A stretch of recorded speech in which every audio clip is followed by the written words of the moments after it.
WLFE DB Radio.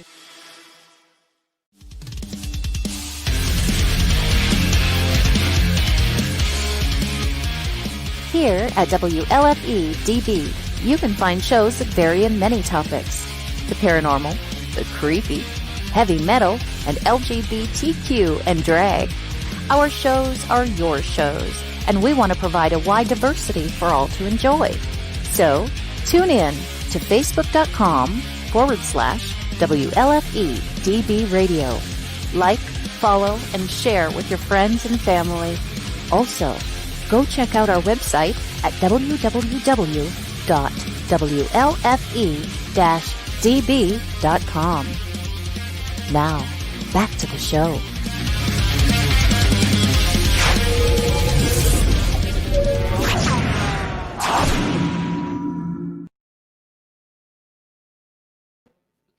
Hello, everybody. There she is. She's in the background there playing. So we have an interesting show for you tonight. We're going to be talking with a shaman, more or less.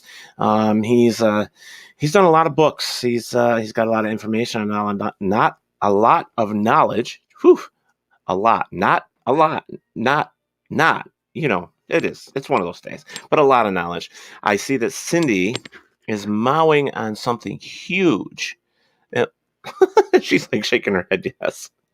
But anyways, so tonight, our guest, I'm going to read this for you real quick before I'm going to give her a minute to eat her little sandwich. We're going to be talking with Sunbow, a Truebrother, and Sunbow is a global networker, publisher, author, speaker, multimedia editor, translator, filmmaker, event organizer, shamanic practitioner. Psychic focused on soul healing, interspecies communication, a channel and traveler, among other skills. He's authored the Sasquatch Message to Humanity book series and Hairy Humanoids from the Wild and Encyclopedia of all things Sasquatch. Now, he also has a brand new book out, which we will be talking about as we go along in the interview. So let me check in Miss Cindy, see if she's ready to come on. She's like, oh, she's waving her hands like this. Oh. So here she comes. Are you guys ready? Here's Miss Cindy. Hi, everybody. I'm so hungry and I haven't been able to eat until now.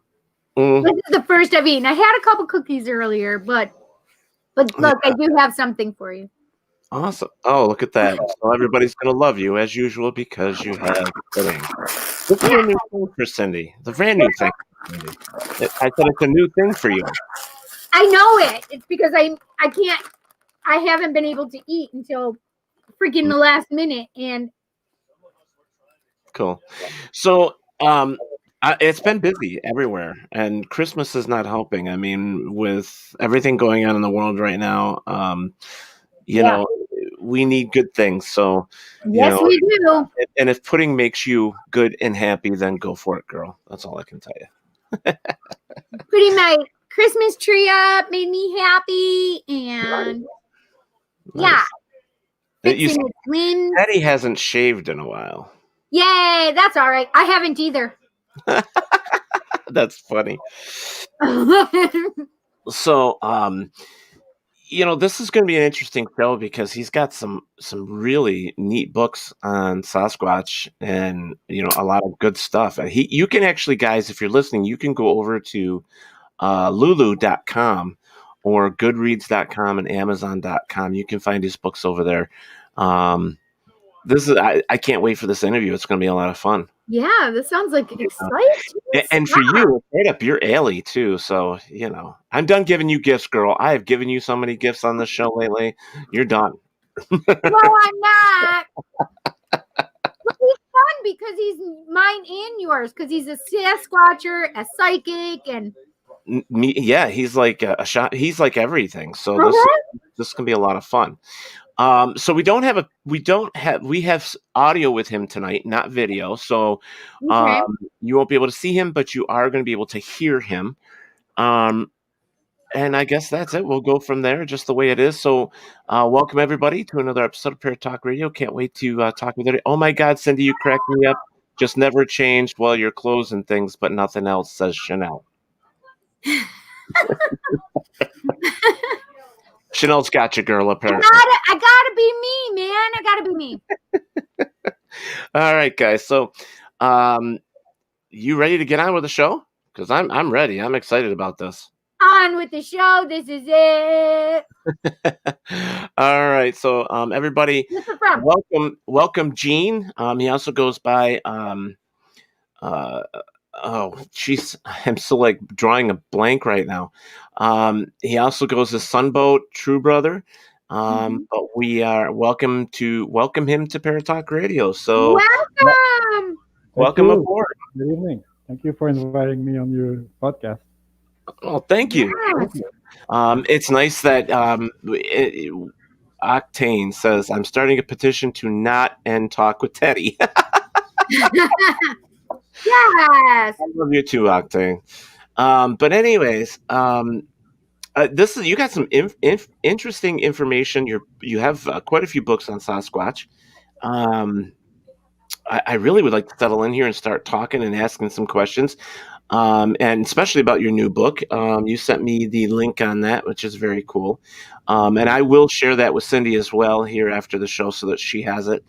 And anybody else that would like it, we do have in our banner systems here, if you look up, in fact, this is the one here. This is for Contemporary Shamanic Journeys.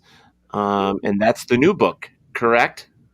Yeah, just published a few days ago, both in paperback and ebook. No? Yeah, that's awesome. It's a new series that I'm starting, which is going to tell all the stories of my 40 years of learning on the shamanic path. Awesome. So this first book covers the first decade of which is in the 80s. Right. Oh, well, this is awesome. This is going to be a lot of fun. You can find, like I said, you can check out his books also on Goodreads. I'd like Goodreads. If you've never been over there before, it's a wonderful website for authors. And it's www.goodreads.com. Just go in there and put in Sunbow Truebrother, and you should be able to find his stuff. Mine's actually on Goodreads too, to be honest with you. So, yay! Yeah. So that'll be pretty fun. So, let me see. We got another India, or I do and go actually asked, do you believe in the Loch Ness Monster? Actually, I don't. I don't know about Gene. What do you believe in the Loch Ness Monster? Loch Ness Monster? Yes.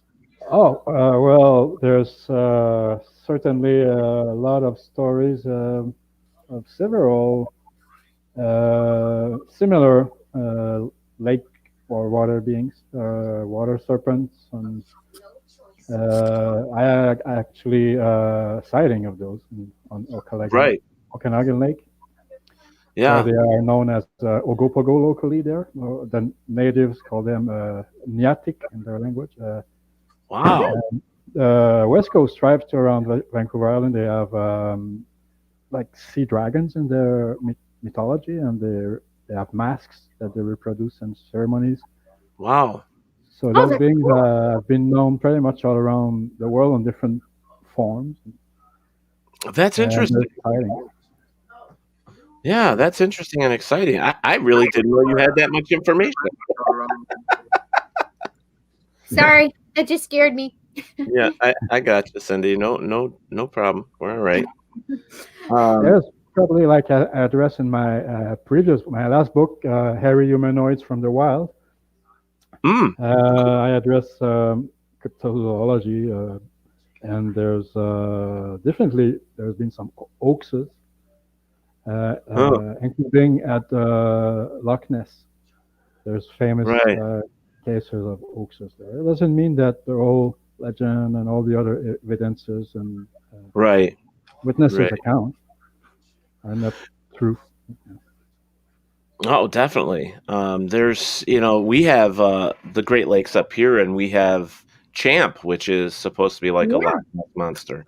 and a lot of people have seen him, from what I understand, or her, or whatever you want to call it. So I guess somewhere within there, I mean, there's a lot of different creatures out there that we still haven't discovered. So it's definitely possible. It's definitely possible. So that's the answer to your question. I do.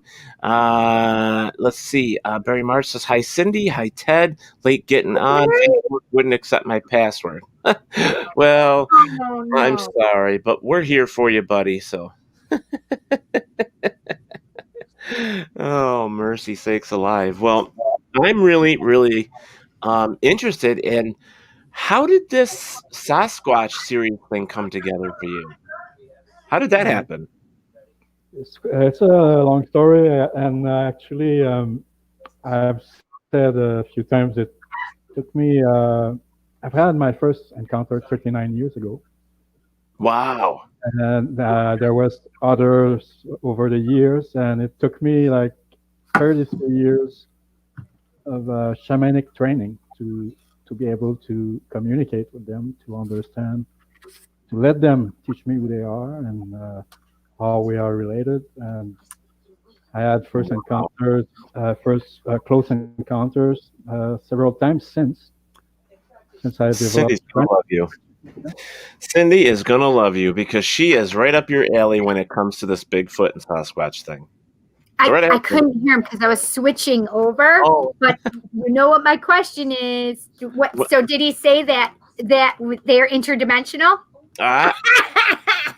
Yeah, well, definitely that's what they've taught me from first-hand experience, as well as by now I've talked to about 400 people who have had encounters. Started a website and books and events and groups and pages. So we connected with a lot of people who had interest or experiences with Sasquatch around the world. Mm-hmm. Yeah, she is into this. The native culture know a lot about them. They don't talk so much publicly because they're being laughed at or stuff. Just like any witness, but if you talk to native shamans, they got a lot of stories very often firsthand. And I just spent a year in Australia where actually I noticed the same phenomenon. The original people, as they call themselves out there, the indigenous, they have a very strong culture about Yahweh, or they call Duty God, have many different names. Yahweh, There's small ones and small ones. And when you start talking with them, they have a lot of first-hand stories. I could share, quite a few, but that's as a general. We just had, I'm sorry to cut you off, but we had another gentleman on here who lives up in Canada, and he was talking about the indigenous people with their protection of Sasquatch and all of that stuff as well. Gosh, I can't remember his name though, but he gave us a big long. Do you remember what I'm talking about, Cindy? He was talking about, I can't remember his name though either, but he was talking about how the Indians, basically the natives, protect them, and they don't share information about them because they're keeping them protected and all this stuff. So this is not new from what Cindy and I have heard. So this is amazing. Yes. Yeah, I was in just a couple of years ago. I was in Chehalis, which is in the Fraser Valley in British Columbia, and that's the place where the name Sasquatch comes from the language there. And that's awesome. That's what I found. I asked a couple different occasions. I asked the native people there if they heard of Sasquatch stories, and they say, "Oh, not really." Then I tell them that I had encounters myself, and oh, well, they got stories to tell. They got photos. They got even legends, and so it takes a mutual trust, just like for any secret, you would say, right? Knowledge that cannot be made mainstream, unfortunately. So far, when we try, we get laughed at, and we're like a marginal fringe But in the facts, there are thousands of people who have these encounters. Yeah, it's amazing because Sasquatch has been around for such a long time, and so from the indigenous people to the thousands of people that claim to have witnessed him or it today, the stories just keep growing. So somewhere in there has to be some truth about this. I myself sit on the different spectrum than Cindy. Cindy believes they're interdimensional creatures, where I believe they're just an animal. I don't believe they're interdimensional whatsoever. But that's my belief, and we can still be friends. I mean, her and I are proof of that we don't have to like the same thing. But, we don't have to fight about it. Yeah, I just know I'm right. Yeah. Oh, really? So, yeah, thanks. I want to say hi to a couple people here in the chat room. Say hi to Barry Martz, Patricia. That is Santa Serial. That is Dominic's mother. Dominic is also. Yes. Hi, Patricia. Hi, Dominic. Kristen Holmes, we haven't seen for a while. She's in here as well. And Octane, we actually talked about you earlier, and Chanel. And there's plenty other people in here that I can't see at this moment. Say hi so we can see you guys.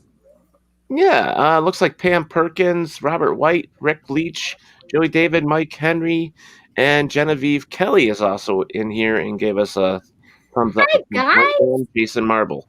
So they're hiding. No hiding. So what is? Go ahead. I just want to say that if those of us that are mediums, psychics, and even a lot of us actually believe that that they're interdimensional. We were talking about the oh my gosh. You lose it. It went right out of your head, right? It totally went right out of my head. Sasquatch. Thank you, Sasquatch. Yes. Holy cow! Like I'm going Yahweh in my head, and I'm just wanting Sasquatch. But yes, and there's a lot of us that actually believe it that they're interdimensional. But it explains a lot of things, right? Yeah. It explains why they haven't been caught, right?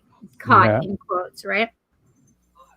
It explains a lot of things, like you say, and it also what a lot of first-hand experiencers describe. And, you can, it's like we have psychic powers ourselves. We just forget, or they're buried, or we didn't learn in our education how to develop them. But telepathy and astral projection and all those things are phenomena that so many people experience and describe, because consciousness is not limited to our physical body. Absolutely.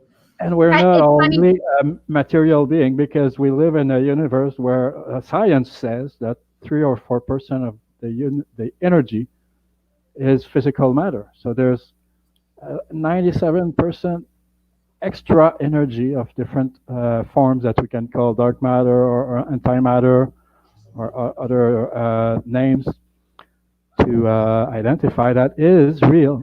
That is as real, except where it's more subtle. Our physical senses don't perceive them, so we need to awaken our spiritual senses. Exactly. But it's just like when having a dream or seeing visions of people or things for remote viewing, all those things. Right. It's these other dimensions beyond the physical that are being activated. Correct. I mean, think about it this way: is like, how can I communicate with somebody that it may be on telephone? I'm doing a reading for them. I've never seen them. They're over in Europe as I'm here in America, but I'm describing their house, right? So somehow I'm getting that information, right? And it's hard for people to understand sometimes because they think they have to be with me in order to get a reading. I don't know if that's familiar with you. So they don't understand that we don't always have to be in the same spot for us to be able to work with their energies, right? Right. or to see things that are at a distance from us. And it just goes along with the Sasquatch kind of thought and process, because we believe that there's this energy, but there's so many people that can't see it, feel it, touch it, so they don't necessarily believe it, right? Yeah. But it explains so much, because there's been times where people have heard the noises coming from the left, and suddenly they're at the right, and it's just so fast that you can't possibly run, because nobody's perceived running, but there's two distinct noises in two distinct places. Yeah. Well, like quantum physics and metaphysics, pretty much the same. We create by our thoughts, and we can interact with matter even by our thoughts. It's been proven. Exactly, and that's one of the things that Spirit has talked about with me for a very long time now, and they've called it quantum communication for me. Yeah. Right. And this quantum communication is huge. Robert puts up here. I love that. Robert's from Australia, and he writes, "Dark matter, light matter, antimatter, all matters matter." Matter. So, where are you from originally? Do you want us to call you Jean, or do you want us to call you SunBôw is my writer's name, and it's a medicine name I carry for about 40 years almost. So do you want to hear something really interesting? We have some common stuff. You're called Sunbow, and I'm called Moonbow. Is that right? My magical name is Silver Moonbow. Wow, that's pretty interesting. Yeah. It's crazy, right? Right. I thought that was interesting. You're the sun and I'm the moon. Yeah, well, I got this sun 84 in a Vision Quest in Mexico. Oh, that's amazing. So I can say some angelic presences, or some beings of light that came and taught me a song, and they gave me this name. So that's where. That's amazing. I got mine in a meditation. I was meditating at night, and it was the craziest thing. So I believe in goddesses. I'm pagan, so I actually was meditating, and the goddess came to me, and she talked about my new name, which was my magical name, because it was when I was first starting out in being a witch, and she brought that to me as a gift, and helped me understand that Silver Moonbow is my new magical name. Oh, it's amazing! Yeah, Isn't it fantastic? Yeah. We have a lot in common. Yeah. And I just lost my earpiece, and I don't know where the heck I put it, or where. So Barry Martz has got a comment here, and he says it's somewhat related. He said, a related topic, I've been watching Survivor Man on the Travel Channel from 9 to 11 on Sunday nights. I think it is a very informative program, and would recommend watching it if you can. Thank you, Barry. Go back up here. We also had one from Ido, and he says, what does he mean by shamanic training? Is it more spiritual type of thing or something else? Hope you don't mind the questions. Okay. Well, the first comment about Survivor Man. If you listen to some of Les Stroud Survivor Man interviews that I mentioned actually in my last book, it's he talks about he had some telepathic connections with the Sasquatch. Mm-hmm. And when he wanted to mention that in his TV show, the producer kind of blocked him, basically. Wow. So that's an interview that was published just about a year, 2 years ago, maybe. It's still on YouTube, I guess. Why would he do that, if you don't mind me asking? Why would they block that? Because there's been a cover-up. First of all, how come, with all the sighting, the witnesses accounts for centuries, Right. all the footprint casts, all the hair samples, and you can go on and on. So you think that go ahead. It's still turned to ridicule, and it was like we're a bunch of weirdos or something. It's because there is somewhat of there is an evident cover-up as for many other UFOs. Right. Like even some paranormal phenomena, because exactly because that would undo some of the programming we've been given to.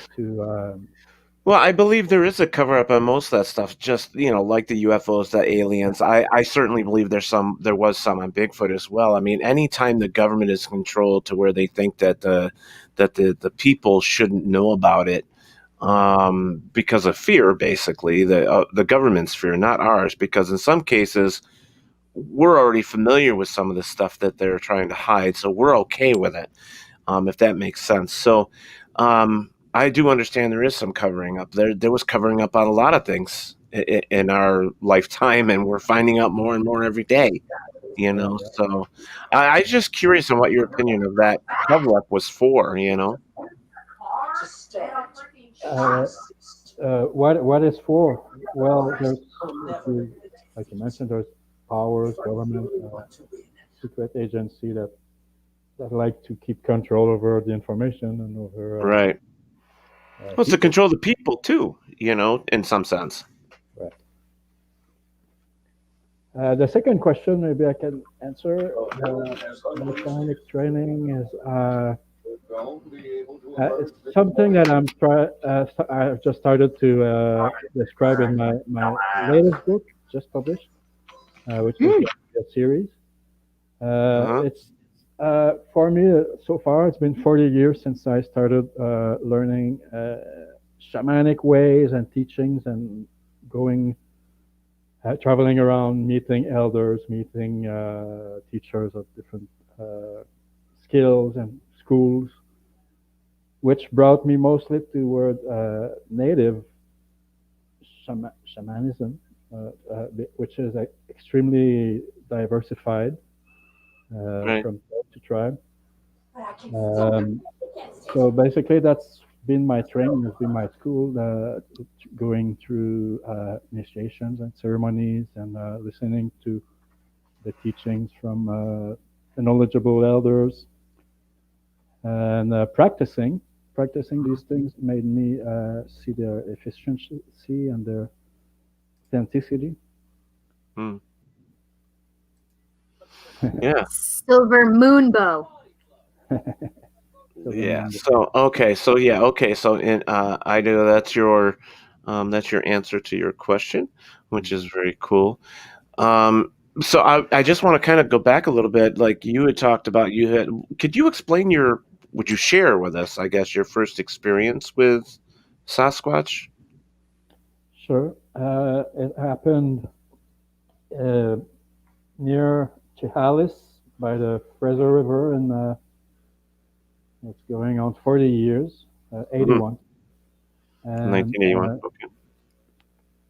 That's when there was 10 of us, 10 young guys who went camping out, and we built up a lean-to and cut some cedar boughs, and in the middle of the night, we heard the heavy footprints coming, and before we all described, that's where for me it started with psychic and paranormal since the beginning, so I cannot deny it.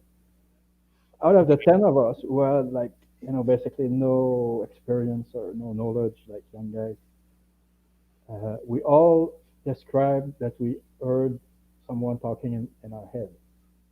And some said in their dream, but we heard someone telling us we didn't respect the land and were not welcome, basically, because we had cut some trees. So the roof of our shelter fell in our face, there was a big post like 6 inches thick that snapped like a twig. We woke up with a roof in our face. It was pouring floods. It was pitch dark, black night, and there was nobody. There was no lights or anything. And a friend of us who was camping in his tent on the side, he said he saw a big hairy monster come and put down our roof and then disappear. Wow. So we didn't believe him. We couldn't make what happened, but it was too much for us to kind of, for young guys coming out of the city. So that's my first encounter. Then it went on because I had several other encounters over the years, including hearing them,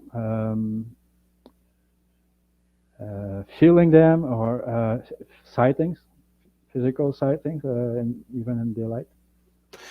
So let me ask you, is it a typical, like you hear stories of people when they claim that they have seen Bigfoot or smelt Bigfoot. Did you ever smell anything or, you know?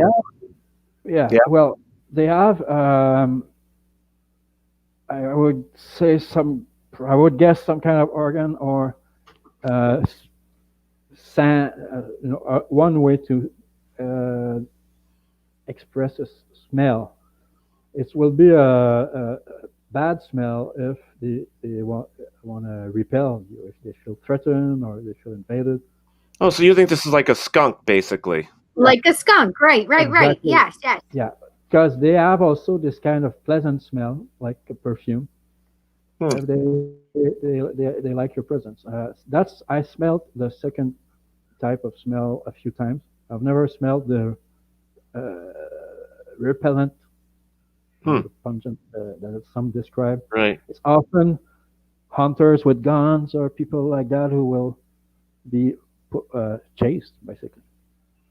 Yeah, well, I want to go back because you made it, and you said something that you don't normally hear with interviews with people that have claimed to see Bigfoot, and one of them is that it's like you're invading their territory.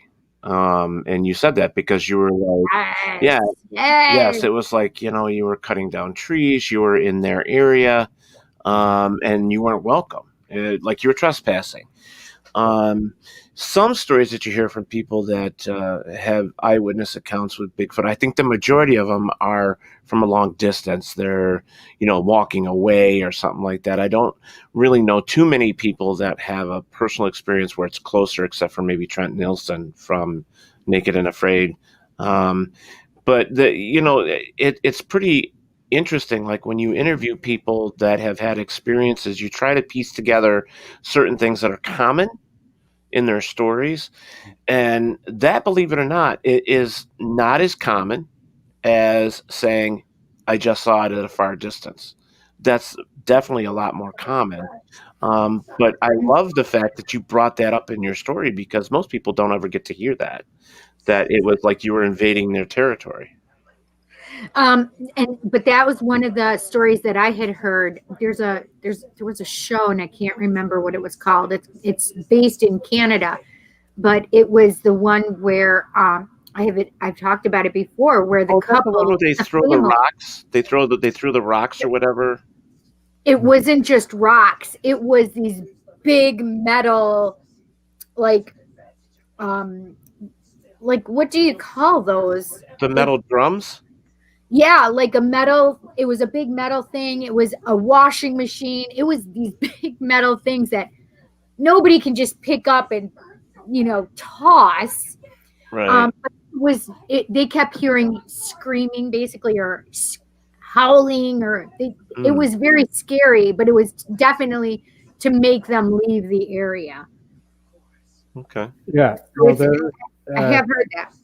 There is cases where they will be protective either of their children or something, maybe their home or a sacred place for them.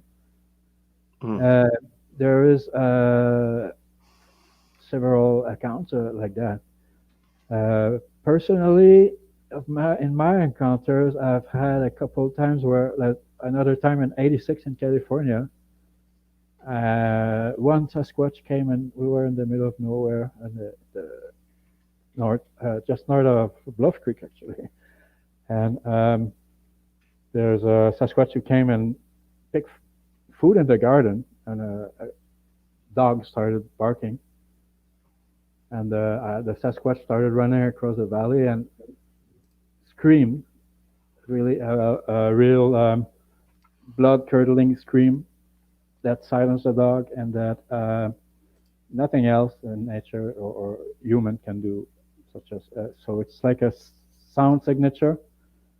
In certain cases, they will probably sound angry or frightening because just like any people, any animal, we all can be at times if we have in a stressful situation or on the defensive. Mm.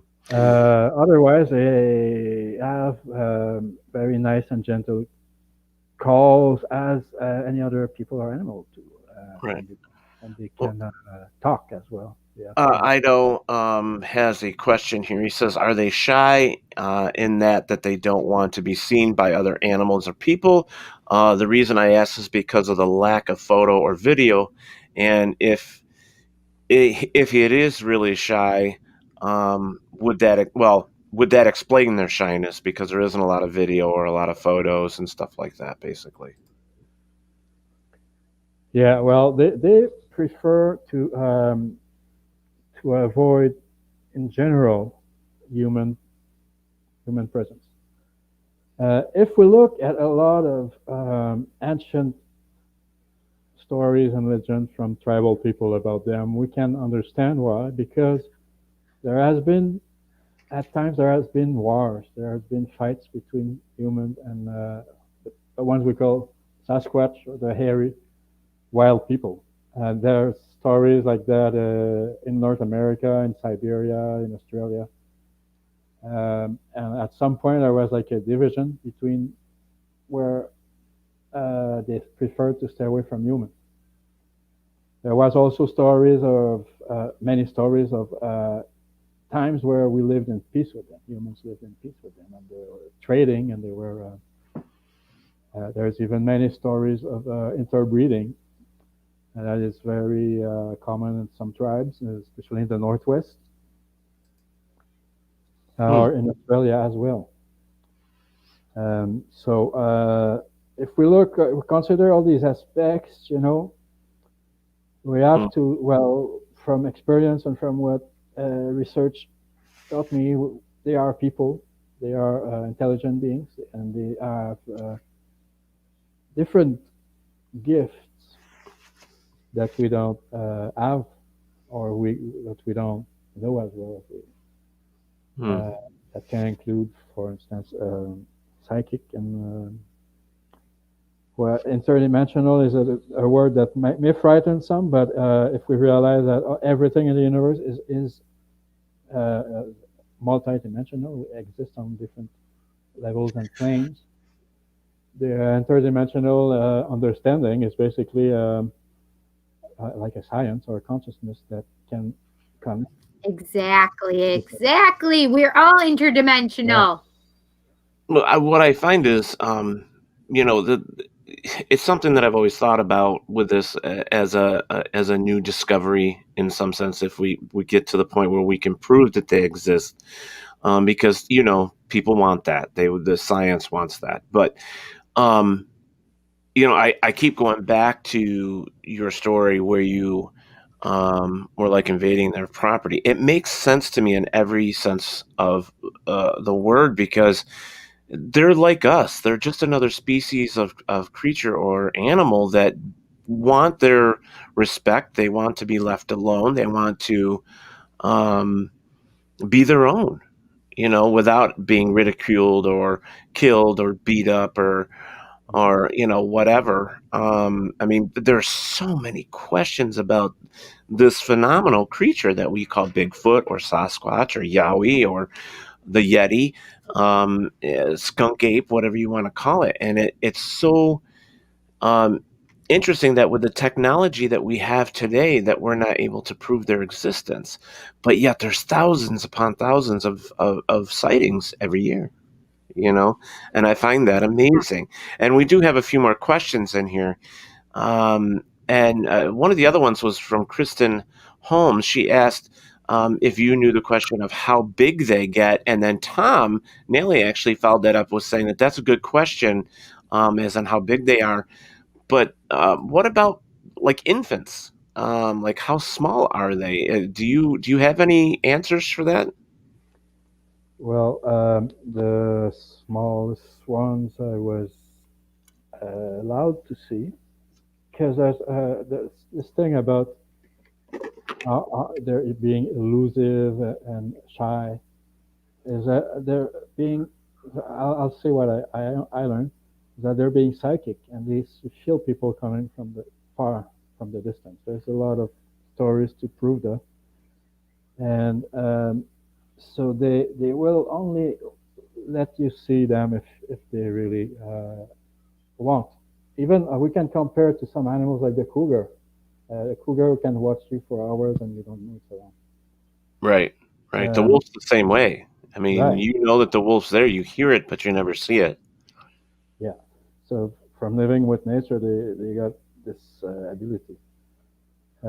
Also, the story about photos or videos, there's a vast amount of photos and videos that have been provided, whether there's a lot of fake, that's for sure, but there's probably some real ones if we look through all these photos and videos. I actually have Sasquatch show up on my photos, and sometimes when you don't even expect it. Right. So I recorded 3 or 4 times their vocals. Whether it's not a proof, if people want a proof, I mean, there's no like such an unknown territory that the main proof we have is the witnesses' accounts.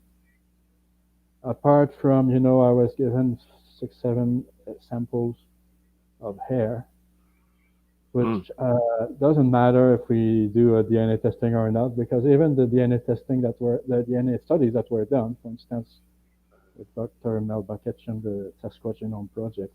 Well, I'm going to interrupt you because some of that with the hair, I'm sorry to interrupt, but some of that with the hair, we have heard other cases where it was submitted for testing and they had nothing to verify it with. Yeah. So there was nothing else to say what it was. Right. Exactly. There's several studies I've listed in my last book that have studied Sasquatch DNA, and they find either an unknown primate or unknown species. Right. Wow. Right. And then that's common. I mean, we're hearing that more and more. Yeah. So how much evidence do we need, before we start to admit maybe there's something out there? Just days ago, I just saw a news for an anecdote that they discovered a new species of whale in Mexico. Of whale? New species of whale. Can you imagine? We didn't know such a big animal yet. So, right. Another example I can give from my first-hand experience. Last July, I was in the New South Wales in Australia in the rainforest, very deep in the jungle. And there's this animal that came out and started to do a display right in front of me, like a warrior display. And this is what they call the Thylacoleo, supposedly extinct carnivorous marsupial, the biggest carnivorous. Oh, marsupial. Yeah. Wow.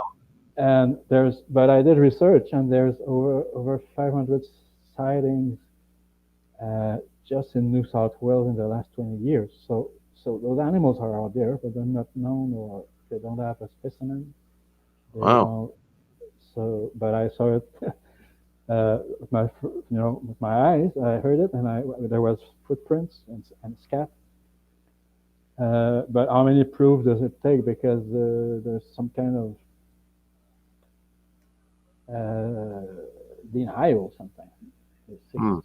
Denial about things that we cannot really explain, especially when it goes into the paranormal, like the UFOs. And why do people see UFOs appear and disappear and feel psychic effect or second?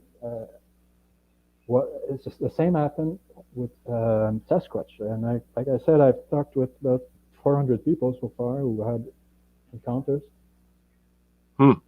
And that's mostly what comes out of all these experiences. It's like, okay, maybe you can see one run across the road way up there, but most people will feel some very strong psychic influence or something totally paranormal out of this world, or will even witness some impossible, like seeing a Sasquatch appear and disappear, or fade out, or things that we can't explain with the simple laws of physics. That's interesting. I know that, like, here in the United States, the number one, there's a new, it's called the hotspots of the United States. Like, where would you most likely see a Bigfoot if you were looking for him? And the number one state in the United States is the state of Washington. I guess with a whopping 2,032 sightings and counting at this point. And this all comes together by information that was gathered by the Travel Channel. Yeah. The most popular place to catch a glimpse, they said, is in the Blue Mountains.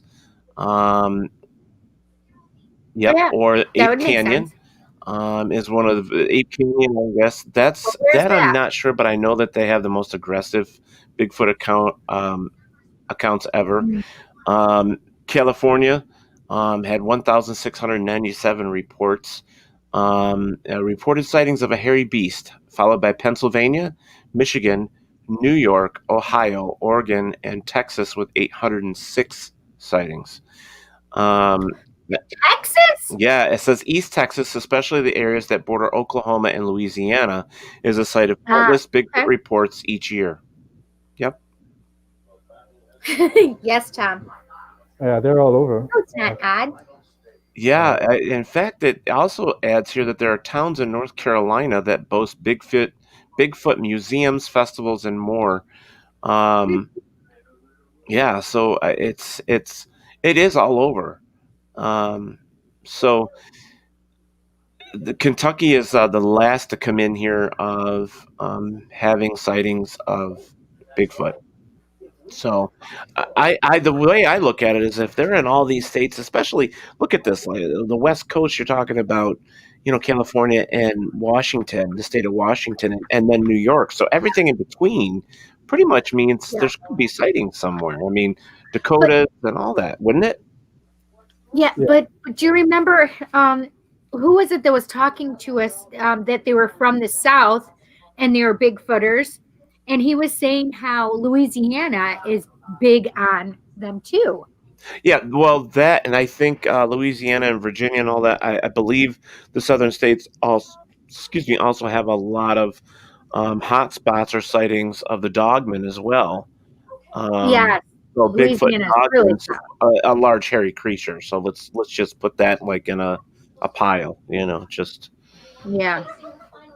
So we have also to consider that the reports are very very partial. I mean, there's many more sightings than there are reports for different reasons. One of them is that some reports are discarded, and I know firsthand because I did report to researchers before, like others, they didn't count those sightings. Another reason is that many people won't report because they don't want to be laughed at, or they don't, right. And they think nobody will believe them, so they just keep it for themselves and maybe between a few close friends. I can give an example of this. Is the 2 years ago, I believe, I went to the Sasquatch Provincial Park in BC. Oh. On my birthday, to just camp out. and I ended up, there's a limited space for camping, and so I ended up on this tight campground with maybe 150 people there. And I figured, well, maybe nothing's going to happen here. But at night, I started hearing calls from the mountain, some kind of hoots coming down, and I knew it was a Sasquatch, so I started paying attention. And to make the story short, before long, the Sasquatch came to the campground and howled on the edge of the campground, and everybody freaked out and ran into their vehicles and closed the door and shut the light. And the Sasquatch walked across the campground, hooting around, and so the next morning I was like, wow, I want to know what those people have to say, you know? Yeah. Around 8:30, everybody had disappeared. Yeah, everybody took off, and you can wonder how many of those people will even talk about it or realize or just want to admit that something have happened, because we have this what we call the cognitive dissonance. When something exactly we don't know, we try to deny it or to just explain it away because it doesn't fit their beliefs. So that's what happens often with sightings too. And I've had also talking with people who had sightings, but they kind of buried them, and many years later, when they hear about it, it comes back. Yeah. Sometimes from childhood or something. Right. So there's, I believe there's many more sightings than the ones reported. Absolutely, I agree with you. I mean, it's a lot like alien and UFO sightings, right? There's a lot of people that won't report because of, I mean, you're then called a lunatic or crazy or nutty or any of the above, right? Or any other name. So, I mean, when something is out of the norm, it makes people uncomfortable. I mean, I know a lot of people that are uncomfortable with just me being around, right? And it's not necessarily always just because I'm a psychic medium. It's because I'm also, if I'm out and about and I'm singing in the store or dancing to the music, I mean, people get very uncomfortable when it's outside of what they would do, right? So when you're faced with something as big as, UFOs or Sasquatch, for goodness sake, I mean, you have Bigfoot in front of you, and now you're like, okay, what am I going to believe here? I mean, the same is true for ghosts or spirits or anything like that, right? I mean, they have to wrap their head around something, try to process it, and it's easier for them to make excuses for why it's not that, right? Right. Yeah. Because if they believed it, then they'd be crazy, right? Those phenomena are persistent, and if you start looking back, you get reports from those things thousands of years ago. The first report of Sasquatch that I found goes back 4,700 years ago in China, where they captured those hairy wild people. They call the Yaran out there. And all the ancient tribes have stories about them. So when we go through even the legends and myths, and then into historic reports since hundreds of years, through modern, all the research and evidence that's been provided. There's no, I mean, there's some doubt can be healthy, but denial is not necessarily the best way to learn what's out there. Right. Well, don't they say that denial is a river in Egypt, right?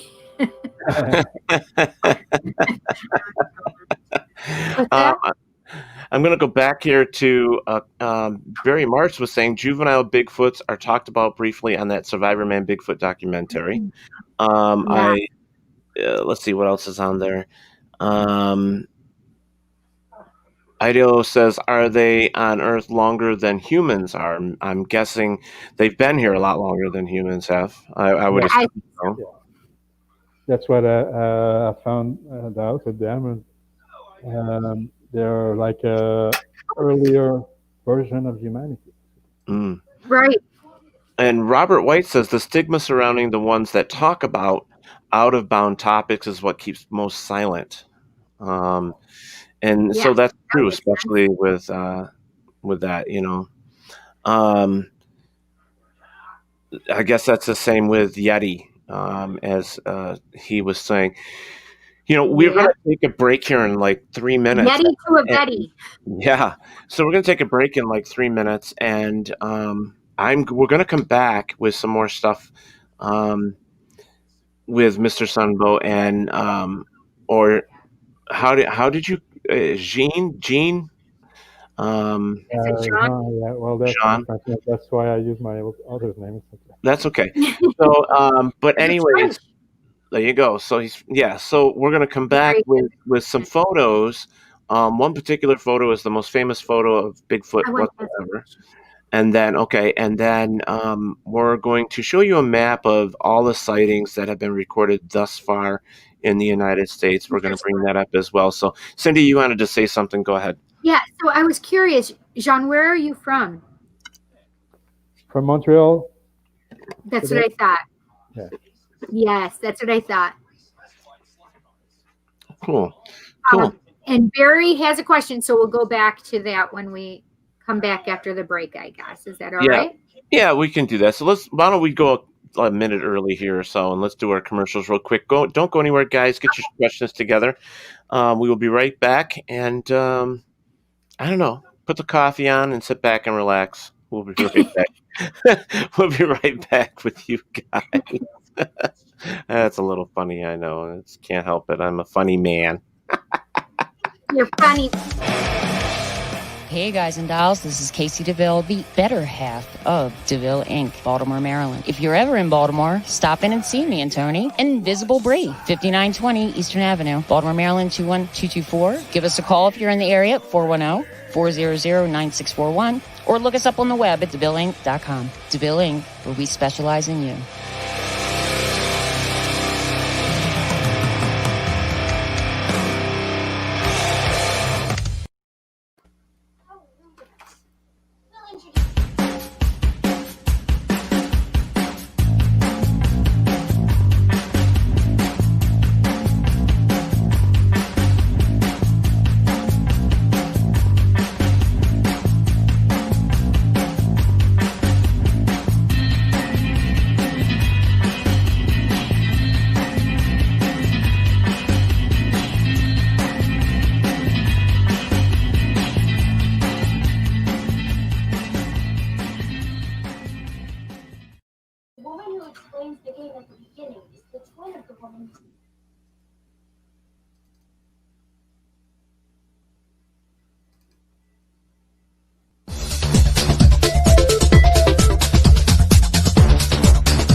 Nice, Cindy.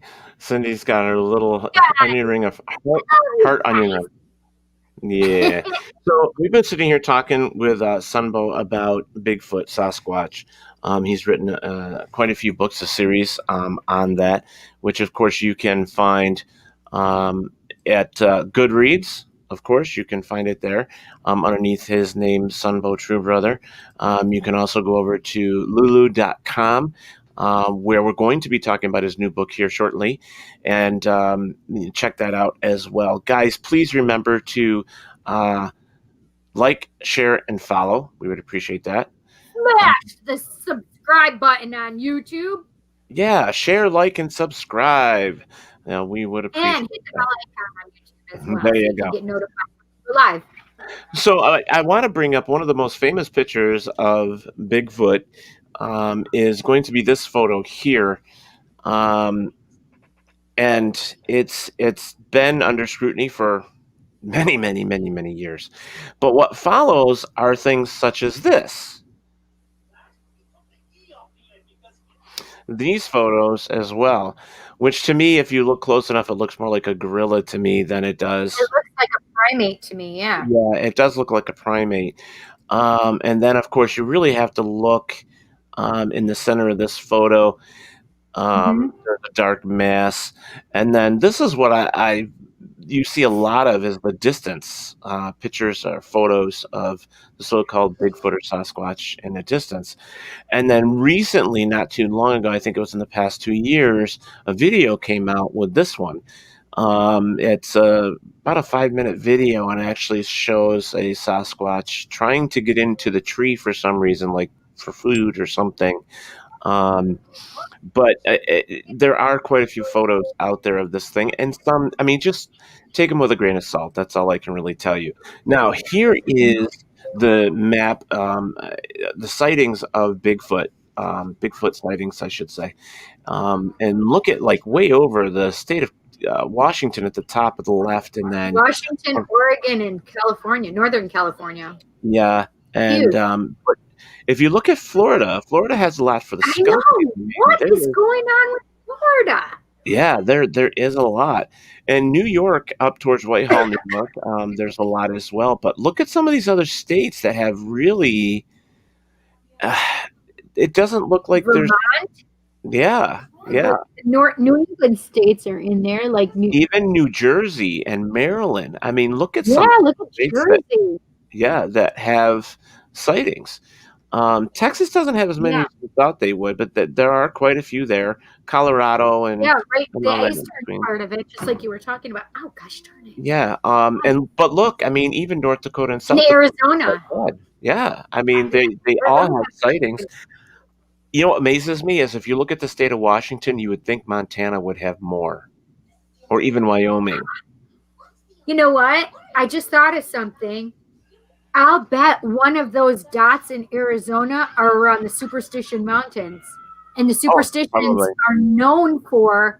are absolutely known for their alien activity. And it wouldn't surprise me at all if you would find Sasquatch there as well.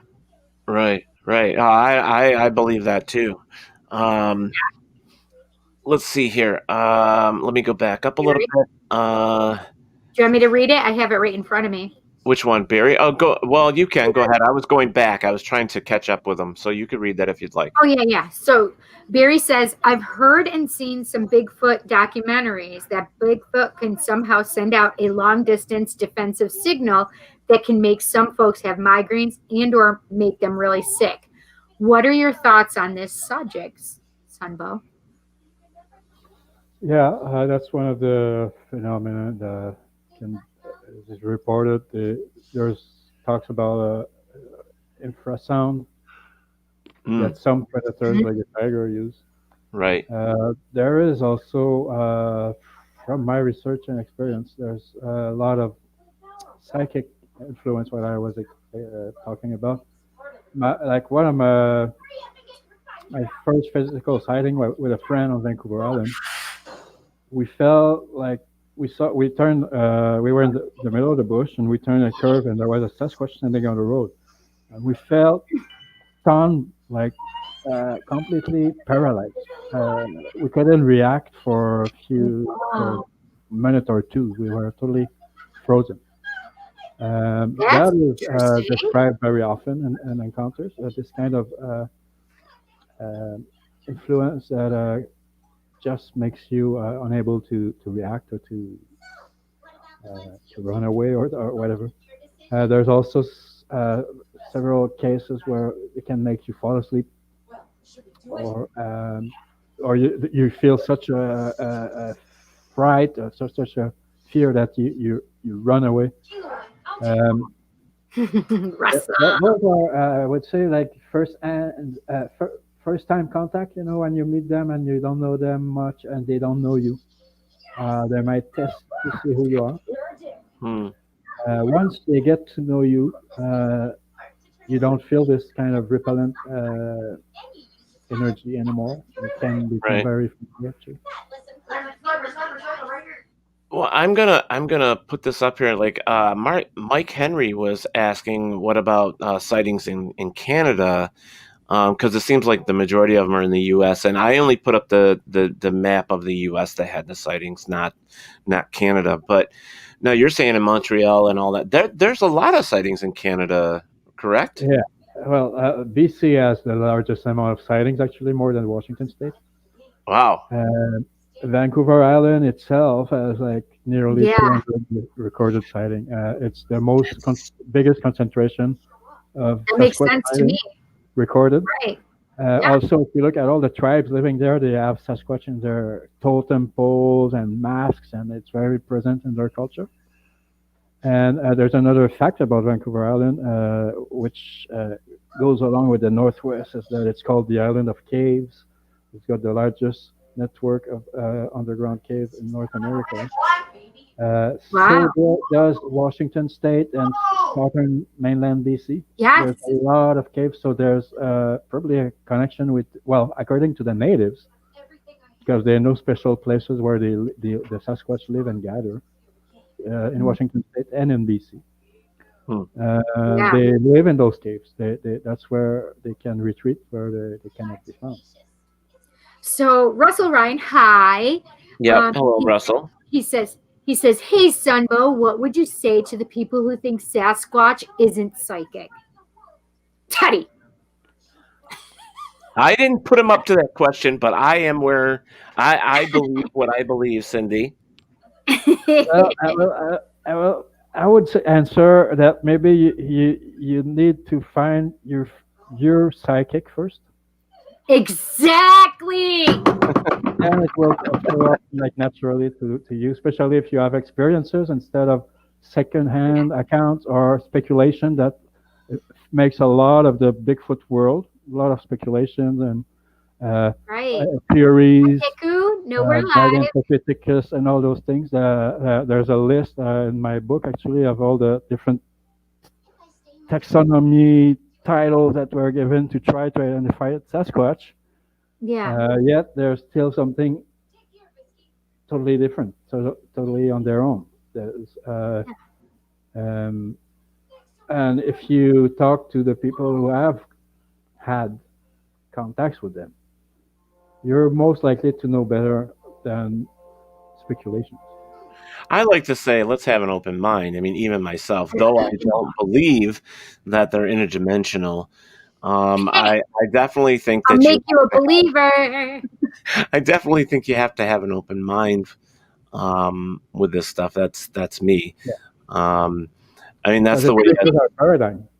It changes, even goes beyond mainstream science at this point. Yeah. If you look into shamanism or mysticism or people who have been doing magics for generations, you can transmute matter and teleport and those things. There's a good start with those good clues there. That there are dimensions that are not taught at school and that are out there for us to discover. And there is, let's hope, and I believe so, that there are intelligent forms in the universe that are more advanced than we are as humans. Yeah. If, for instance, they can come from another galaxy to here, they are definitely more advanced than we are. Right. They can also manifest in ways that we cannot explain, walk through walls, or all the accounts that we hear, there's thousands. So there's probably much more we still have to learn out there, and I believe that those beings can teach us many things if we are open. They have for me. And that's why actually they asked me to write those first 3 books in the Sasquatch Message to Humanity series, because I thought that, that, I mean, they're gonna put me in the nut house or something, and nobody's gonna. But finally, it was my experience and what I was learning, and they told me to share it, and it had a global resonance. There's people around the world who've read it, and there's been the most wonderful feedback I've received from different people. So I think that's what we should do. Is that's what also Native elders have taught me, is when you have a vision of what's your contribution to the world, just do it. Don't let nobody discourage you or tell you you're wrong or you're not or anything like that. Because if it's what's most important for you, it's gonna reach some people at some point. Mm. Yeah. And it's gonna make your life fulfill its purpose, basically. Right. I mean, we've had a lot of different people on here that have talked about Bigfoot. And they've all come back with some common things that we've all heard or seen. I mean, from different things. I mean, I can't sit here and say that I totally believe that Bigfoot exists. I'd like to think that they do, but I can't say that they do. And so that's why I say keep an open mind. If you just close that book on it, then you're shutting yourself up to the possibilities, and that's what you don't want to do. So can I put it like this, Teddy? Okay, just say it any way you want. We were talking. We've talked to several Bigfooters here, and Russell Ryan is one of them that we've talked to in the past about monsters. Yeah. And all these other things. But this is the thing: is how when I was talking to Danny and what's her name? I can't think of her name. Yeah, I know who you're talking about though. And all of a sudden I just was kind of transported to Danny's house and land. What is it called again? I forget. Hinsdale? Yes. So the Hinsdale. And I've never been there. But this is the thing is all of a sudden I'm just there, right? And I can explain. So the thing is so many times when we have been talking about Bigfoot, I'm transported into these woods atmosphere, and literally it feels like I'm communicating with them right then and there, just like I did with the Hinsdale house. I mean, these are things that I can't stop myself, but I can't explain to other people either. So when I say that they're interdimensional, or when I say that, I feel this way or that way, it's because I feel like I'm communicating with them as we speak, right? Okay. And so those times that happens, it's not explainable away, right? Like you can't explain it to people for them to get it if they don't have that knowledge, right? Mm-hmm. I mean, there's just, you can't explain it. It's kind of like what I was talking about earlier when doing a reading here and you have people in Germany or, even where Robert is down under in Australia, right? You can't explain how you can feel their energy or how you can know what their house looks like or anything like that, right? It's just that it's like I'm there with them already. I get it. And and some people just wonder why. So I've asked questions in my mind, and some of the questions I've gotten back was, so Mike Henry just said, where was it? Hang on. Oh, right there. If Bigfoot has these powers, why do they present as naked monkey men? Well, just from me, we don't need goddamn clothes. I don't understand. I mean, they have the protection of their hair. That's what body hair did back in the day. We have just evolved where we don't have as much body hair, but we freaking shave it off as we are in the U.S. Anyway, we're ridiculous. I mean, you go to France and a lot of women don't have anything shaved. They're okay with armpits. Yes. The people here in the U.S., we are so against body hair. So I can understand you saying that, Mike, but body hair is normal occurring thing. And so if you're living out in nature, you're going to need things that provide that protection, and body hair does that. However, they don't need clothes. They don't need clothes.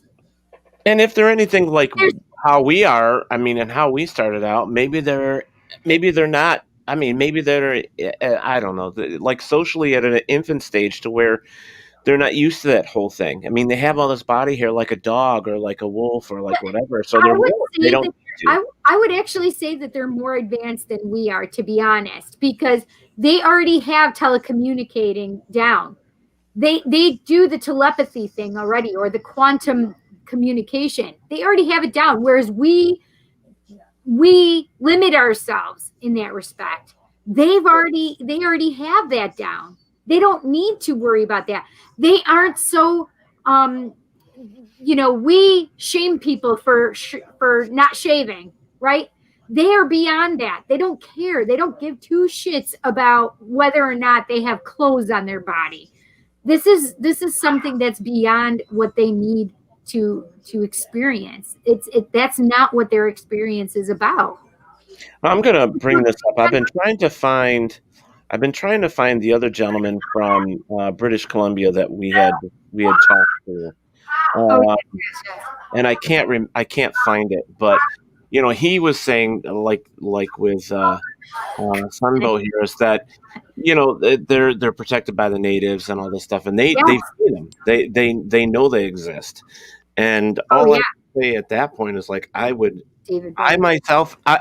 of those people that I need to see to believe.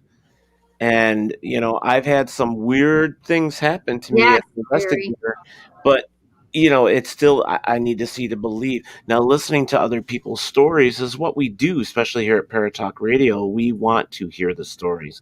We want to make up. I mean, it's up to all you and that are watching the show as well to make up your mind whether you believe the story or not. You take what you want out of these stories. Right. So if you choose to believe it, then God bless you. Believe it. But if not, that's fine too. Russell put in there, does Bigfoot enjoy having humans on lockdown the last year? Ha ha ha ha. Yes. Wouldn't you? Like, come on. But here's something that he kind of gave me an idea in my head is that I still have friends that are Bigfooting. What about disease? And that's one of the things that I was going to ask to Gene as well as Sunbow is like all the diseases that humans carry that we've had to find antibiotics for and cures for. Do they affect the Bigfoot since they are part of the primate? Well, there's like I mentioned, there's several stories of interbreeding. Oh, with humans, yes. Yeah, there's several stories also that you cannot live with them for too long. That might be because of incompatible. Yes, Mike. Yeah, immune systems or stuff like that. Mm. As a matter of fact, if I can say, I found out when I was 50 that I connected with my native roots in northern Saskatchewan, and with my native Cree cousins there, and I talked with the family historian, and from what I had found in the ancient Gazette and what was confirmed by her, is that my great-great-grandfather and his twin brother, they were found in the wilderness around age 8, and they were half Sasquatch. So that is a story that you find in many tribes. There's even people still to this day in Washington State, for instance, on Colville Res, that are half Sasquatch. Wow. Wow. Usually stays local and within the family, so it doesn't attract too many curious. But so that says a lot about them. And according to the Sasquatch Genome Project and other DNA studies, they have like 99% the same DNA than we do. Mm-hmm. Right. they are very, very close relative, but they are still another species. There's something they have unique to them that we don't have. So how did you find out that he had this different genetic?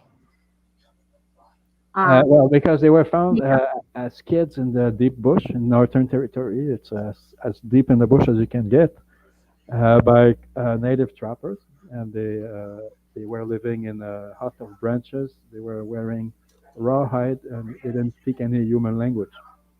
Oh. And so they adopted them. He became, eventually a leader in this community. But that's how the native cousins tell the stories that they were half Sasquatch, which makes sense and fits with several stories. So basically, if I've caught all this right, somewhere down the line in the native cultures, there has been this crossbreeding, of course, but in some of these native cultures, they've actually had Sasquatch living by them or in their areas of where they're living, I guess. Yeah. And so the Sasquatch for them is very familiar and almost like family, I would guess, in some sense. And that's what I'm getting from you. So kind of like if you're native in any way. So to answer Russell's question, does SunBôw have any Sasquatch in his lineage?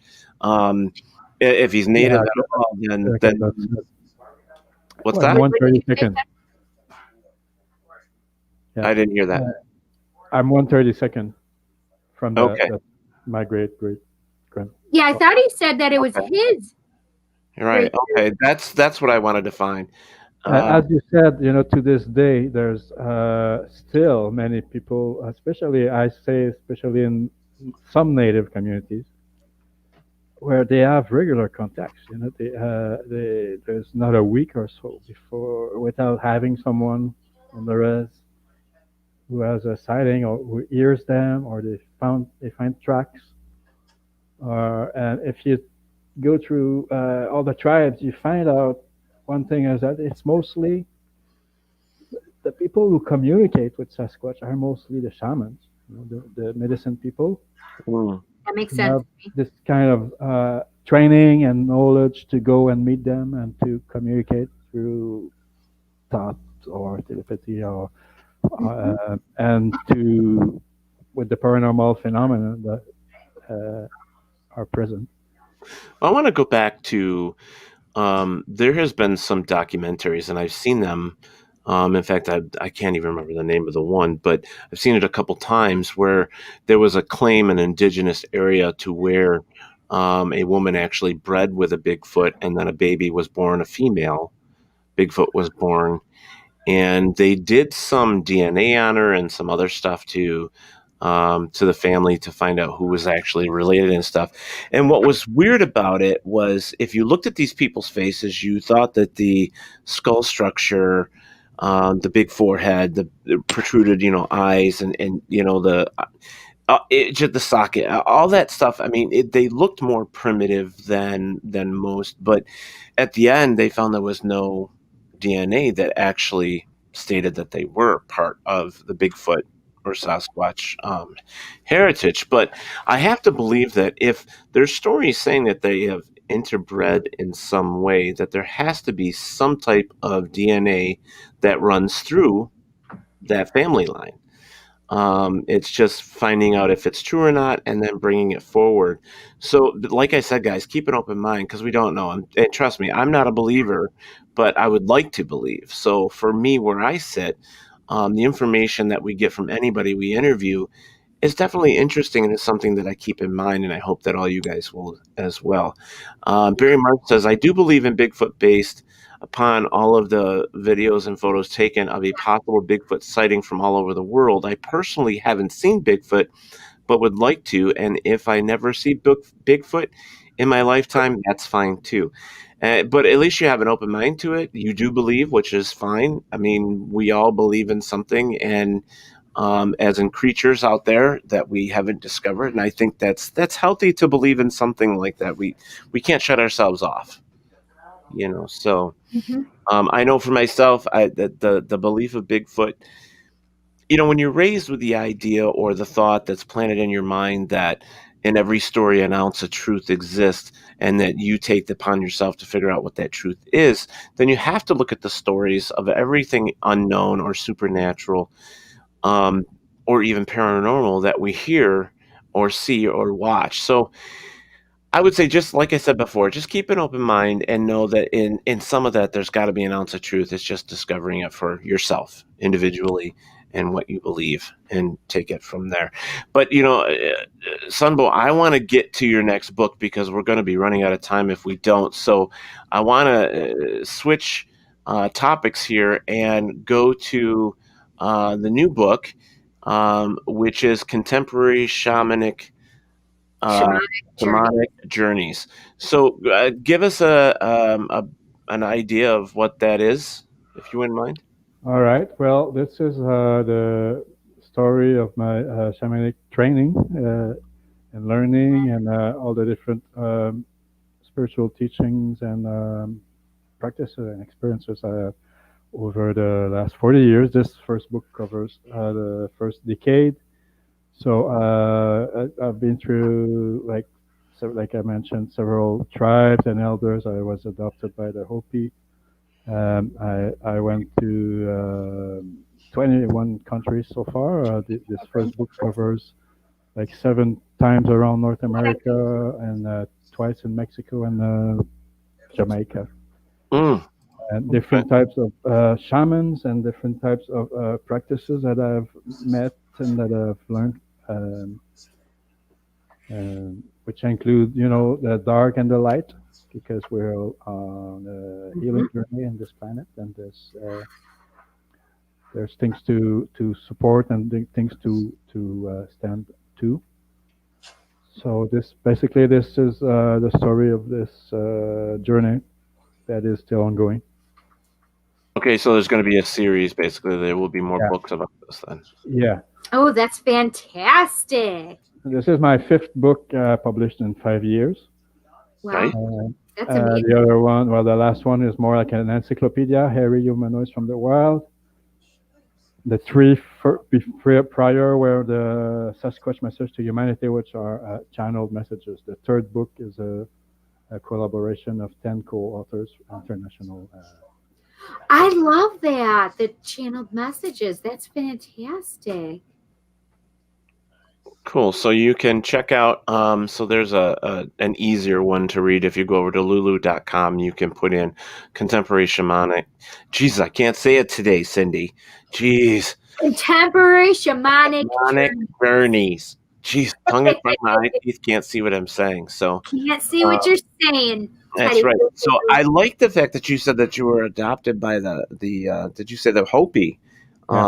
That's got to be interesting in itself. Oh yeah, that's a story in itself. It was 33 years ago. I'm still in contact with my clan brother there, and I met several elders. Too many have passed, but they carried treasures of knowledge. So I'm transmitting some of what I learned. Right. Yeah, that's. Go ahead. Sorry about that. No, you're fine. Go ahead.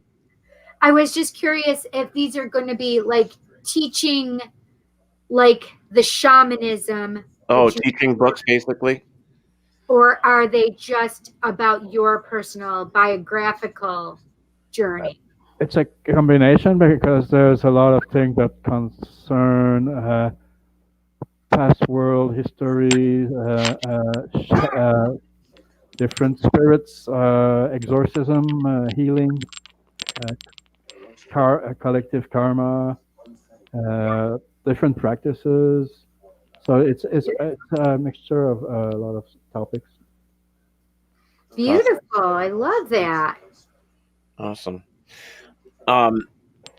So you've gone through how many tribes you said? So you went. So it's the Hopi. So like 30, you say, or 32? Tribes. I've been with elders of over 40 tribes, Wow. North Central and South America.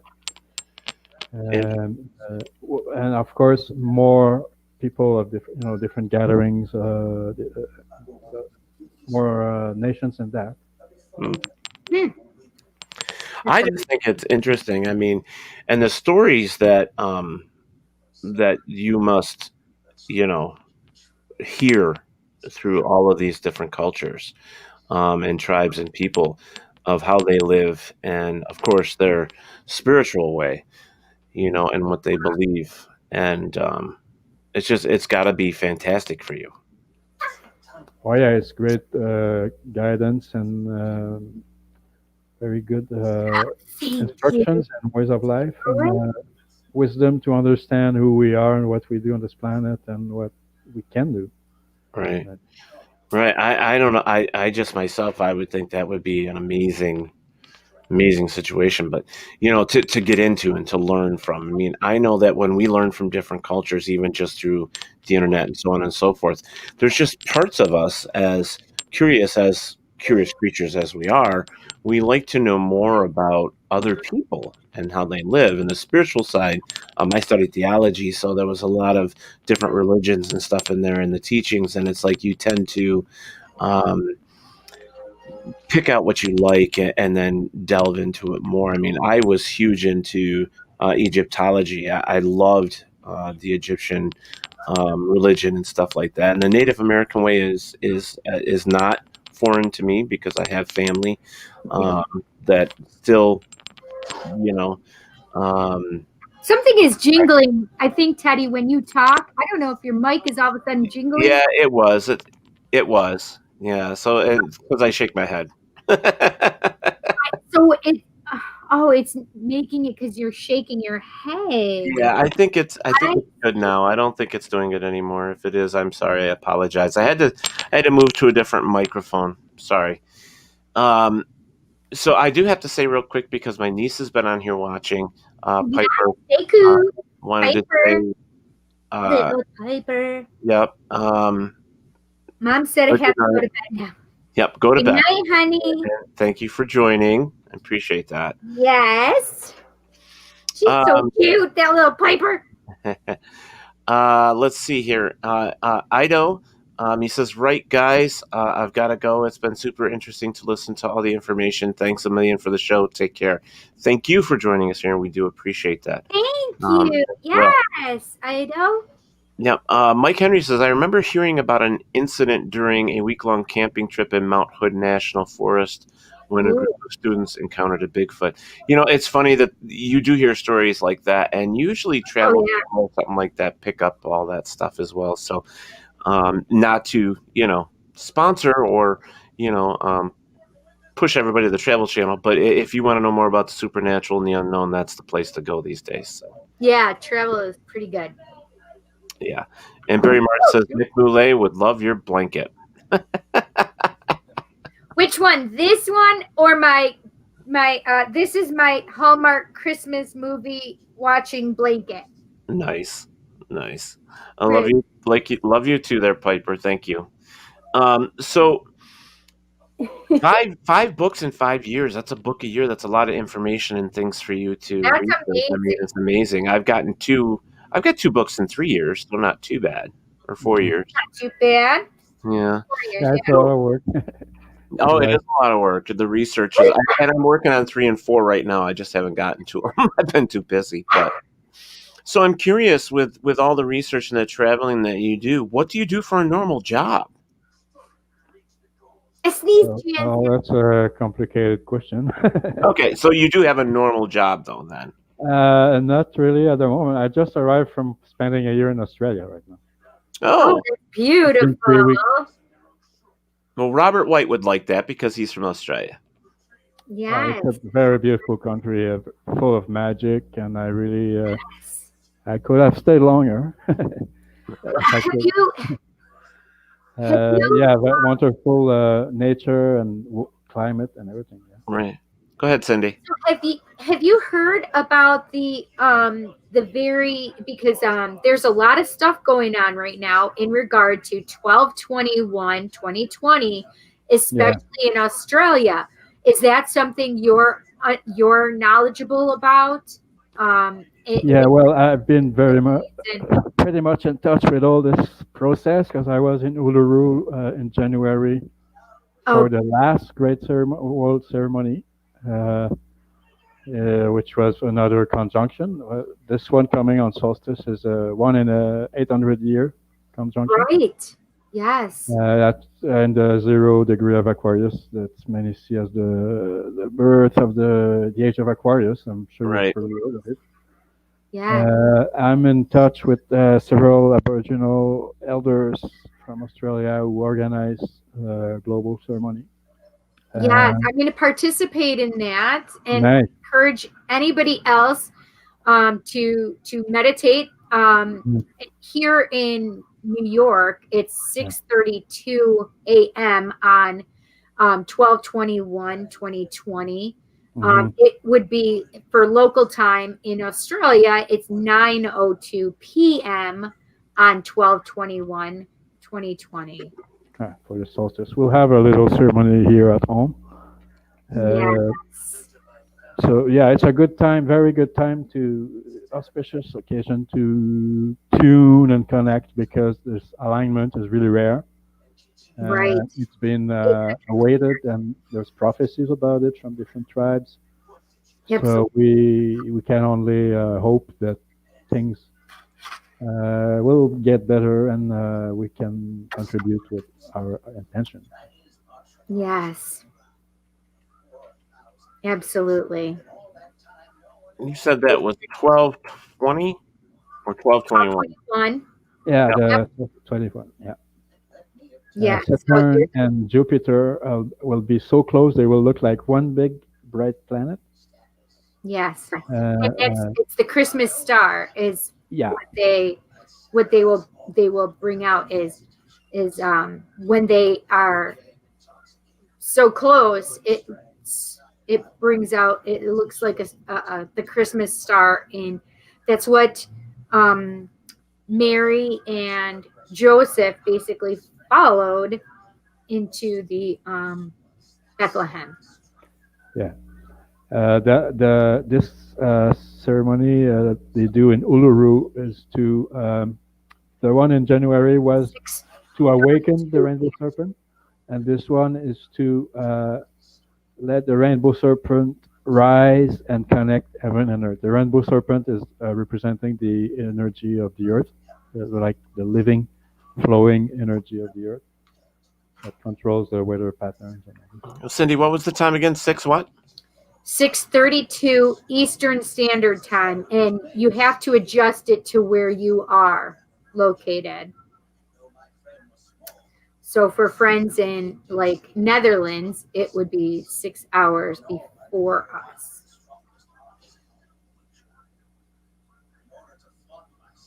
Okay, so this should be correct. Later in the day, obviously. 12/21/2020 at 6:32 a.m. in Eastern Standard Time in New York.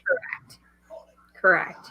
And this is where you're saying you'd like everybody to just meditate and commune. Right, because so and I would have you guys go look it up. It's a huge meditation that they're trying to get everybody to do to find this box from the Pleiades.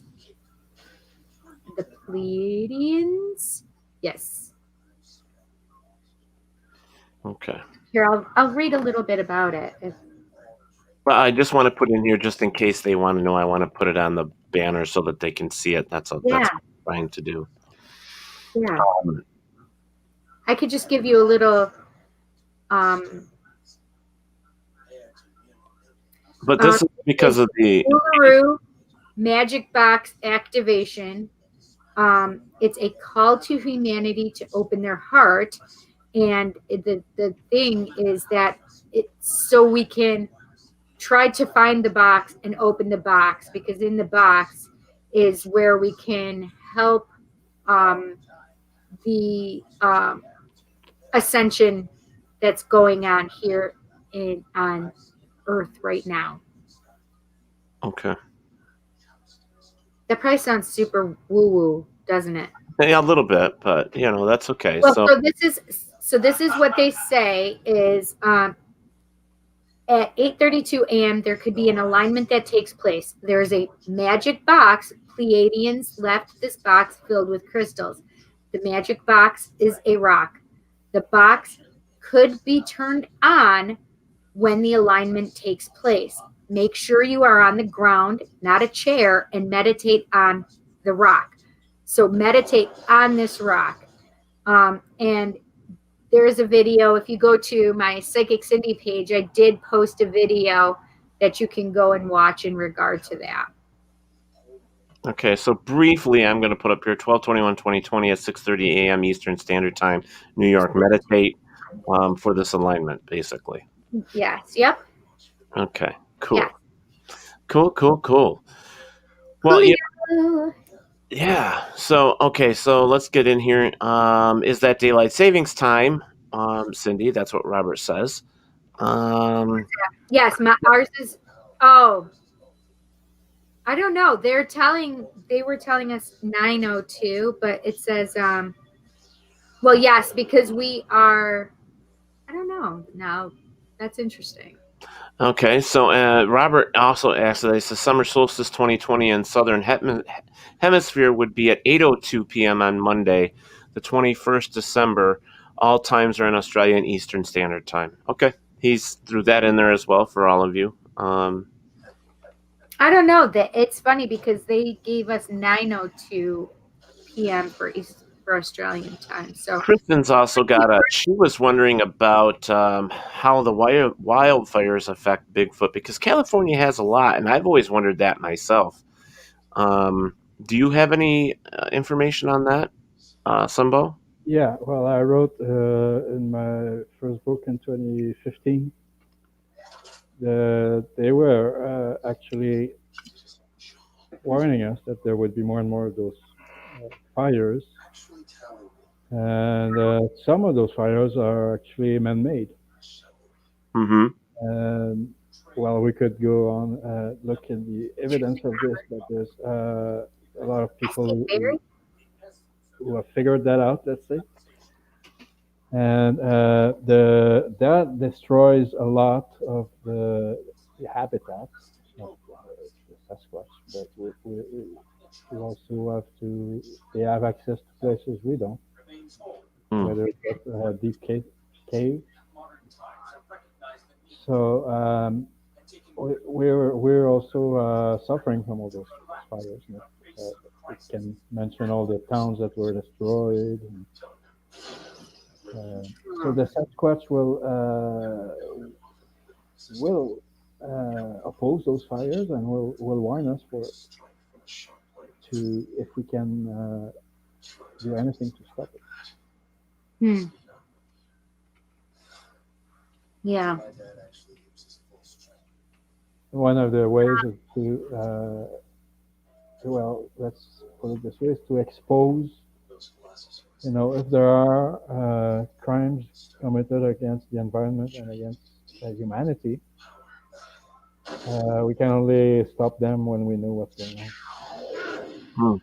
That's just amazing, because with all the wildfires, we know that a lot of animals get caught in that, and I would think that Bigfoot would be no exception to that. Yeah. But it's amazing. I've had a great night tonight. I don't know about you, Cindy. It's been great chatting here with you, Mr. Sunbow, or Jean, or Jean, or Jean, or but I'm just going to call him Sunbow, so it's much easier for me. But it's been very interesting, and I know that the majority of the topics that we were talking about Bigfoot, but that is such a big topic in the world today, along with all the rest of it. It's just Bigfoot and all the unknown and the creatures that are out there that we still don't know. It's just a lot of us have that curiosity, so I love it. Russell Ryan says, this has been a great show. Thank you so much, Cindy, SunBôw, and TedBôw. Thank you, Russell. That's cute. Hey, it's Moonbow for me, SunBôw for SunBôw, and TedBôw. I'm really Silver Moonbow. That's really my name. There you go. It's my natural name. I don't share it with many people, but I'm sharing it with everybody. I don't share mine at all. So I said I don't share mine at all. Barry Mars says, very interesting night with SunBôw. Very informative. Jesus Kristen Holmes says, awesome show tonight. And SunBôw, basically, I just want to thank you so much for coming on here and joining us and sharing your stories. I love your energy so much, SunBôw. Thank you for inviting me. Yeah, we would love to have you back at another time. People, I'm going to put this up on the banners again. Please go and check out his books. I'm pushing Goodreads because that's where my books are as well, and I really do like their website. So you can go right over to Goodreads and you can find SunBôw Truebrother there to find his books. You can also go to lulu.com and look for his new book that just came out, Contemporary Shamanic Journeys. You can get it in hard. What's that? Good job. Thank you. You can get it in hard, or you can get it in paperback, or you can get it as an ebook. But here it is again, www.lulu.com, goodreads.com, and amazon.com. Just put in the name SunBôw, and you should be able to find him and his books. But thank you so much. We really enjoyed having you here. And again, there's what is lulu.com, a contemporary shamanic journeys. Jeez. And one more time, I'll put this up as well for the meditation, and the alignment is 12/21/2020 is 6:32 a.m. Eastern Standard Time. So you'll have to adjust that on your phone. And also for us, most of you, I don't know if you have a Twitch account or not, but Paratalk Radio and all the WLFDB radio shows are now available on Twitch. All you have to do is put in WLFEDB Radio, and you can check us out there as well. So WLFE is expanding all the time and adding new places, and that's just it. So now I'm going to be twitching too? Yeah, as soon as we get that hooked up into your StreamYard, you will be twitching as well. So, so also on here, Steve Berry says, if only for a minute. Like elbow? Thank you. We appreciate that. Namaste, says Kristen Holmes. Namaste to you all. And guys, Christmas is coming up, so please, remember to love your family, and remember that's what it's about, is the family coming together and spend some quality time, especially since, if you can, because of the COVID situation. And we love you guys. Thank you for supporting us here. And please, check out SunBôw's stuff. I can't say that enough. There is another show coming up after us here at 10 o'clock, which is Real Talk with Dom. He's talking wrestlers tonight. He's got wrestlers on his show. So I know. I'm going to go watch him. He's starting in 10 minutes, my friends. Go watch Dom. Yeah, that should be fun. Dom's next on WLFE DB Radio, or you go right to Dominic Sensorine. Scenario, yes. I'm like, wait, I just messed that up. And Cindy, just so you know, I totally forgot to run the intro to the show, and you didn't notice it, and I didn't either until I rewatched it over on Twitch. I actually went over to check out our feed, and I totally forgot to run our intro tonight, but that's okay. We'll be good. No worries. So, Cindy, what you got coming up? I love our intro, though. I think it's so fun with the old shows on it. I love it so much. Yeah. So what is Kristen? It is not your damn it, Kristen. And T. Roy. You have to do it. Good job, Kristen. I love you too, T. Roy. So, so what you got coming up this week, Cindy? What's that? What's going on with me? Okay, we have, as Teddy loves to tease me, it's Taco Tuesday tomorrow, aka Tarot Tuesday, 7 p.m. Eastern Standard Time on my Facebook, Psychic Cindy, or I will be doing it from Psycho Bunny Death Cult, and from my YouTube page, The Psychic Cindy. And then on Thursday, I have Just Cindy, my podcast. So awesome. At 8 p.m. Eastern Standard Time. There you go. Tacos. I love the tacos. The only one not. I'll be on WLFE DB Radio instead of Psycho Bunny Death Cult on Thursday. Yep. Yeah. Cool. All right, everybody. Well, we've had a great time. Again, thank you, SunBôw. It's been a pleasure. Thank you, SunBôw. Thank you so much. We love the information that you shared with us. And yes, I had a great time. Yeah. And definitely kudos to you and to more for you in the future. Yeah, congratulations on the books. Yes, definitely. So, all right, guys. Well, I guess it's time for us to get out of here. And Thursday, I love it. Yeah, that's always fun, right? Yeah. So if you don't mind a few beers here and there or anything like that. So next Monday, we have another guest joining us who is into the macabre and the dark, interesting stuff that does fall within the paranormal. He's also a family member from the WLFE DB Radio Network. Sid Ryder will be with us next Monday. So make sure you tune in next Monday. And I guess pretty much that's it. Make sure you check out Dom's show after us. And Cindy? Yes, Teddy Poo Poo? Wherever there is darkness, there is always daylight. Good night, everybody. Bye-bye. Good night. That's nice. Thank you for listening to Paratalk Radio with Ted Wolf and Psychic Cindy. Catch us next Monday for another fantastic guest. Please check out our show as well as others on the WLFE DB Radio Network. And remember, like, follow, and share with everyone. Join us at WLFE-DB.com for upcoming shows and so much more. WLFE DB Radio.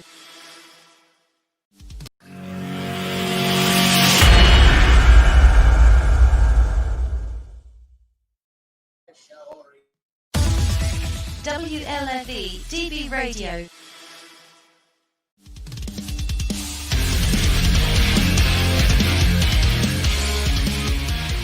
Here at WLFE DB, you can find shows that vary in many topics: the paranormal, the creepy, heavy metal, and LGBTQ and drag. Our shows are your shows, and we want to provide a wide diversity for all to enjoy. So, tune in to Facebook.com/WLFE DB Radio. Like, follow, and share with your friends and family. Also, go check out our website at www.WLFE-DB.com. Now, back to the show.